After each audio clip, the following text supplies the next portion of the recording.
Maintenant, j'ai la joie d'accueillir David Mastriforti. Bienvenue, David. Merci, merci. C'est un plaisir de te recevoir. C'est la première fois que tu viens dans monéglise.net. Alors, bienvenue. Je sais que tu as un message à nous apporter qui va produire un grand impact dans la vie des internautes. C'est un message sur la déception. Pourquoi est-ce que tu as eu à cœur d'apporter ce sujet-là ? Parce que je trouve que beaucoup de gens aujourd'hui sont déçus par la vie, parfois par les églises, par les circonstances. Et je pense que c'est un message qui va nous aider à surmonter justement ces déceptions. Merci. Alors, on a tous été déçus un jour ou l'autre, c'est sûr. Peut-être que vous avez été déçus, quelqu'un vous a blessé et vous avez besoin d'entendre cette parole qui va produire un changement. Si vous voulez en savoir plus sur David Mastriforti, sur l'église où il est pasteur, vous avez cette petite active box sur le côté. Vous pouvez cliquer là sur les liens qui vous sont proposés. Que Dieu vraiment vous bénisse, que Dieu te bénisse, David. Voilà, parle-nous, partage-nous ton cœur et que Dieu puisse vraiment toucher nos cœurs à chacun d'entre nous. Merci d'être là. Bien, chers amis, comme je viens de le dire, j'aimerais aborder ce sujet de la déception et surtout, comment la vaincre, comment la surmonter. Nous avons tous été, bien sûr, déçus. Nous sommes déçus quand les choses ne vont pas comme nous l'espérions. Certainement, vous avez vécu cela, vous êtes allé à un spectacle ou à un film et finalement, vous en avez dit beaucoup de bien et le film n'a pas été à la hauteur de la publicité faite. On peut être déçu aussi d'une personne, de son attitude, de son caractère. On peut être déçu de résultats. On a travaillé, on a donné toute notre énergie et les résultats n'ont pas été significatifs. La déception vient d'un sentiment d'avoir été trahi, d'avoir été trompé.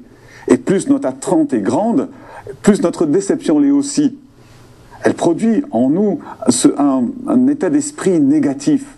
Proverbe 13:12 déclare « Un espoir différé rend le cœur malade, mais un désir accompli est un arbre de vie. » Quand nous sommes déçus, nous perdons confiance dans les gens, mais aussi dans l'avenir.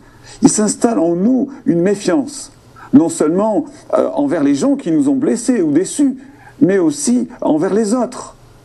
Je me suis fait avoir une fois, mais pas deux.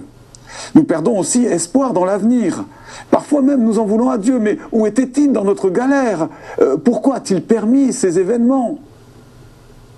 Souvenez-vous de l'évangile, dans l'évangile de ce reproche de Marthe, la sœur de Lazare envers Jésus. Elle lui dit, si tu avais été là, mon frère ne serait pas mort.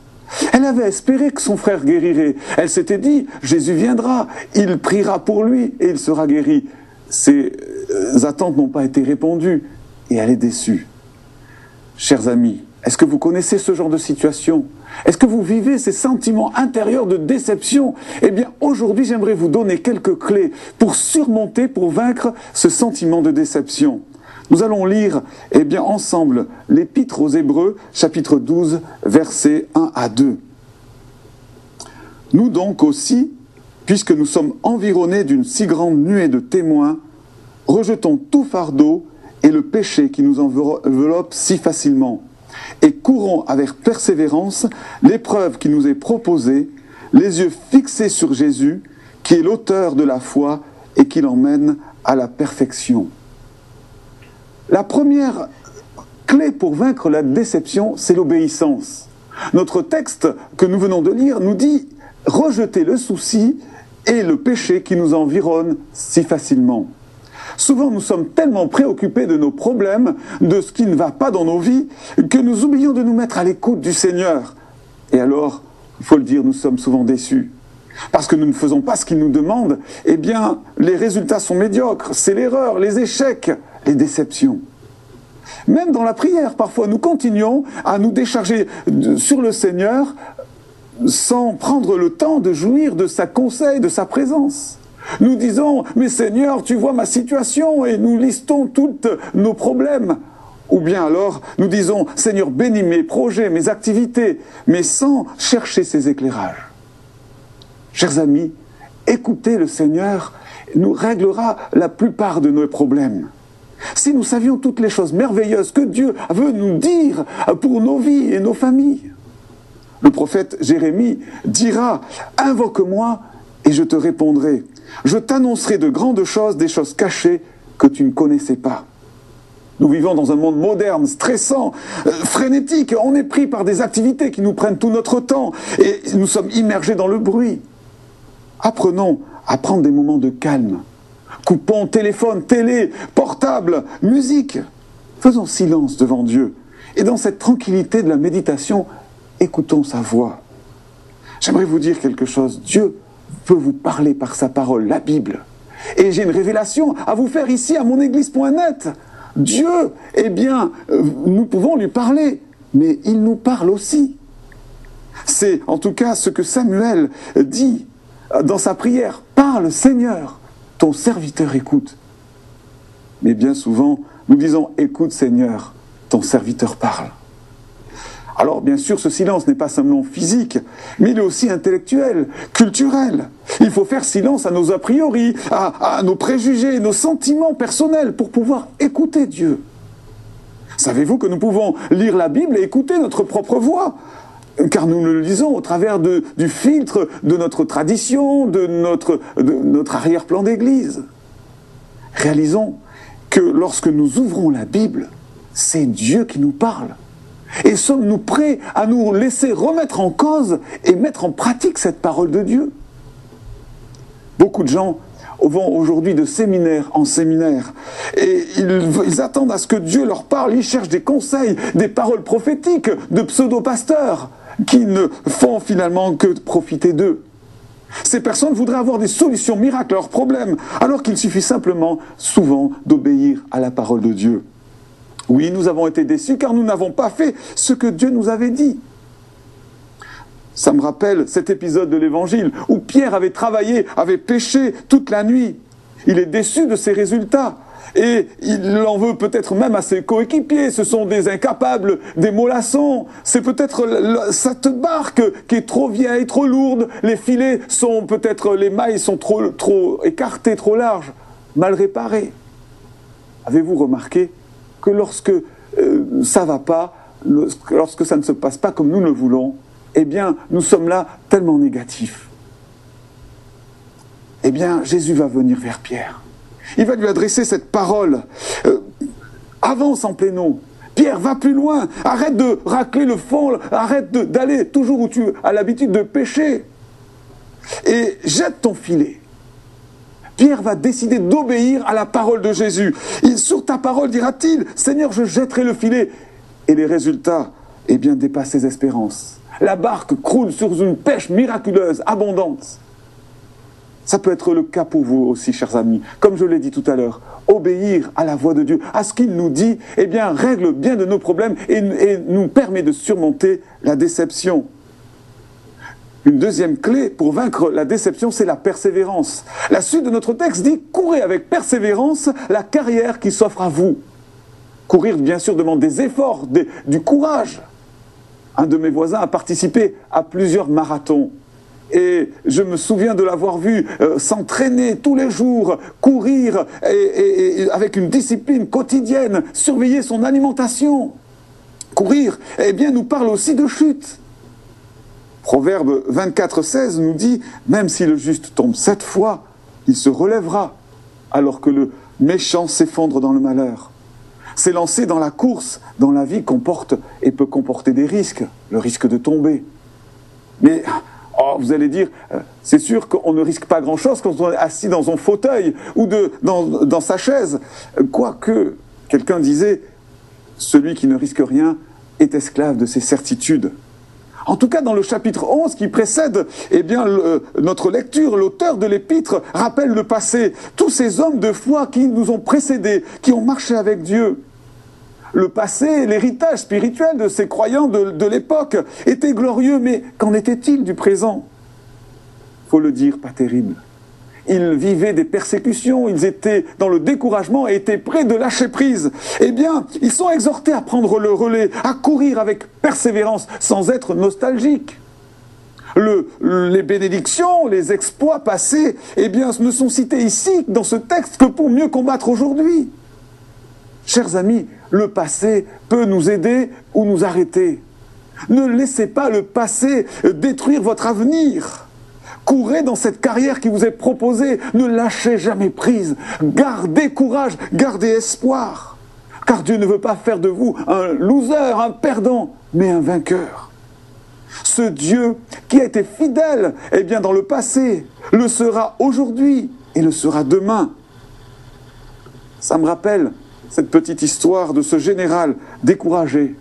Il est là en train de subir une cuisante défaite. Ses troupes sont éparpillées, il se retrouve isolé dans une grange au milieu du foin. Et là, il découvre une petite fourmi qui est en train de transporter une énorme miette de pain. Elle est là en train d'essayer de sortir de la fente dans laquelle elle s'est fourrée. Et comme par jeu, ce général commence à compter le nombre de fois. 1 fois, 2 fois, 3 fois, jusqu'à 59 fois. Et finalement, cette fourmi persévérante va finir par sortir de la fente du plancher. La leçon est claire pour ce général. Sans un mot, il se lève, reprend courage et s'engage dans la bataille. Et avec une poignée d'hommes, finit par remporter cette guerre. Ce fameux général s'appelait Gengis Khan.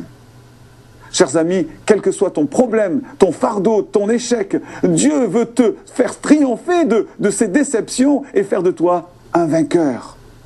Ne gaspillez pas votre avenir en vous nourrissant du passé. Telle cette jeune fille de 25 ans que j'avais rencontrée, se lamentait de ne pas être mariée après un échec sentimental, eh bien, déclarer « personne ne veut de moi, je resterai célibataire ». Ou ce jeune homme dont le projet de service ou de carrière eh bien, avait échoué, abandonne, déçu, découragé. Et quoi dire de ces gens blessés par un chrétien, par une église, un prêtre ou un pasteur? Ils sont là sur leur garde, ils se méfient et ils se révoltent souvent par rapport à la foi. Mark Twain disait avec humour: si un chat s'assit sur un poêle brûlant, il ne s'assoira jamais plus sur un poêle brûlant, même si celui-ci est froid. Je crois qu'il nous faut nous débarrasser de ces raisonnements boiteux qui viennent de nos expériences passées.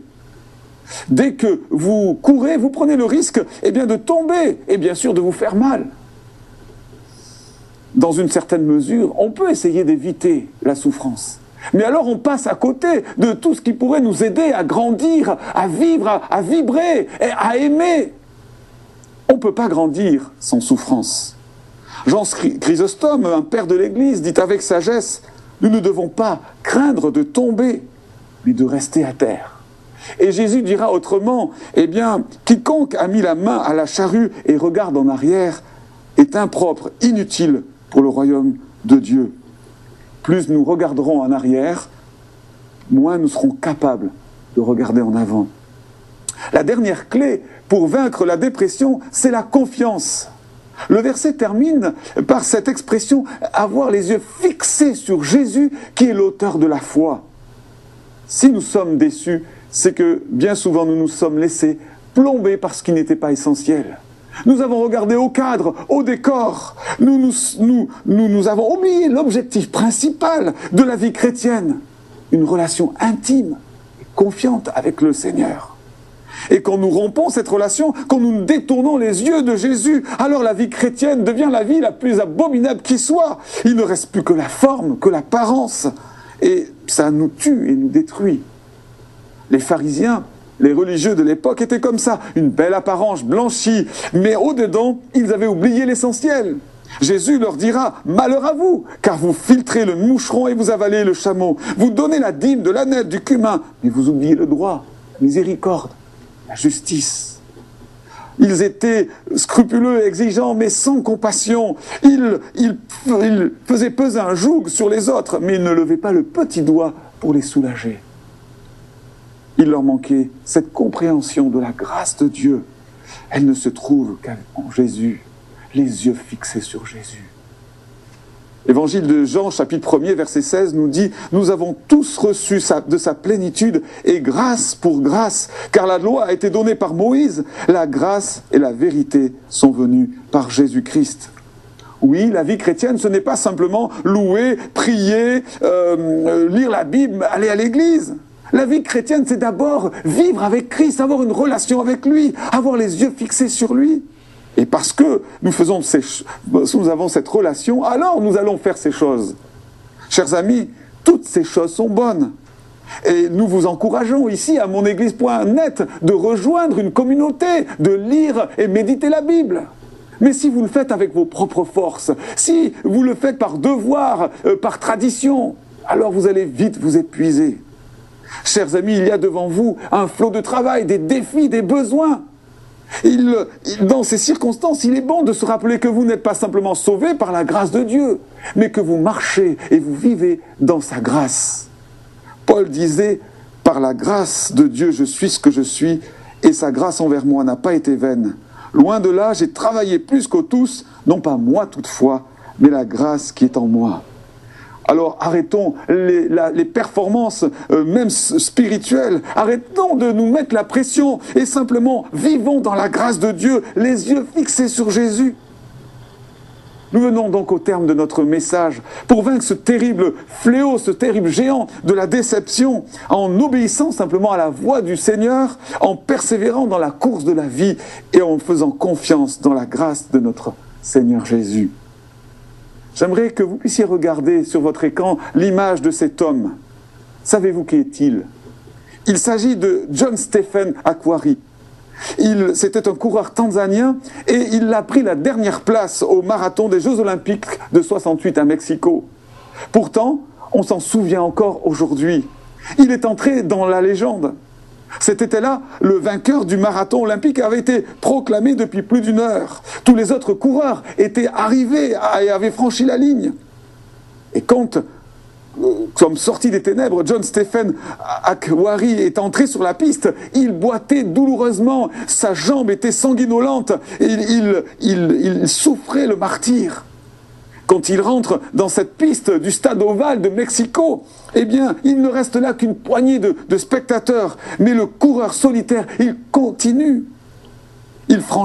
Lorsqu'il franchit cette ligne d'arrivée, la petite foule qui est consciente de la souffrance, mais aussi du courage de ce coureur, eh bien, se lève et l'applaudit de tout son cœur.